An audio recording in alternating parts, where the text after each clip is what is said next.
പറഞ്ഞല്ലോ, ഇടുക്കിയിൽ ഇതുവരെ പട്ടയം കൊടുക്കാൻ കഴിയുന്നില്ല. തമിഴ്നാട് ഗവൺമെന്റും കർണാടക ഗവൺമെന്റും 0 ബഫർ സോൺ പറഞ്ഞപ്പോൾ ഇവർ 0.021 എന്ന നിലയിൽ ബഫർ സോൺ തീരുമാനിച്ച ആളുകളാണ്. അത് ഇതുവരെ തിരിച്ചു പ്രഖ്യാപിച്ചിട്ട് കേന്ദ്ര ഗവൺമെന്റ് അനുമതി കൊടുത്തിട്ടില്ല. അപ്പോൾ ഇങ്ങനെ വനമേഖലയിലും മലയോര മേഖലയിലുമുള്ള ജനങ്ങൾ അനുഭവിക്കുന്ന പ്രയാസങ്ങൾ വളരെ വലുതാണ്. ഒരു ഭാഗത്ത് വന്യജീവികൾ ആക്രമിക്കുമ്പോൾ മറുഭാഗത്ത് പിണറായി വിജയൻ ഗവൺമെന്റ് ആക്രമിക്കുകയാണ്. മലയോര മേഖലയിലെ ജനങ്ങൾക്ക് രക്ഷയില്ലാത്ത അവസ്ഥയാണ്. ഇത് പിൻവലിച്ചതുകൊണ്ട് മാത്രമാകുന്നില്ല. ബഫർ സോണിന്റെ കാര്യത്തിൽ തീരുമാനം ഉണ്ടാകണം. മലയോര മേഖലയിലെ പട്ടയം കൊടുക്കാൻ തയ്യാറാകണം.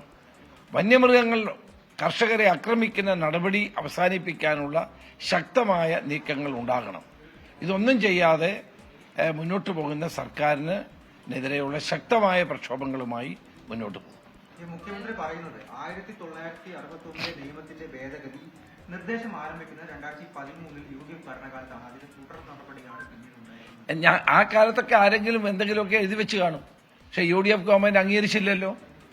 തുടങ്ങിയ UDF ആണെങ്കിൽ ഞങ്ങൾ അങ്ങനെ നിയമ ഭേദഗതി കൊണ്ടുവന്നില്ലല്ലോ. അപ്പോൾ ഈ നിയമ ഭേദഗതി കൊണ്ടുവന്ന ഗവൺമെന്റ് ഇതല്ലേ? UDF ഗവൺമെന്റ് കാലത്ത് ഏതെങ്കിലും ഉദ്യോഗസ്ഥൻ എവിടെയെങ്കിലും എഴുതി വെച്ചത് ഉണ്ടാകാം, ഇല്ലെന്ന് ഞാൻ പറയുന്നില്ല.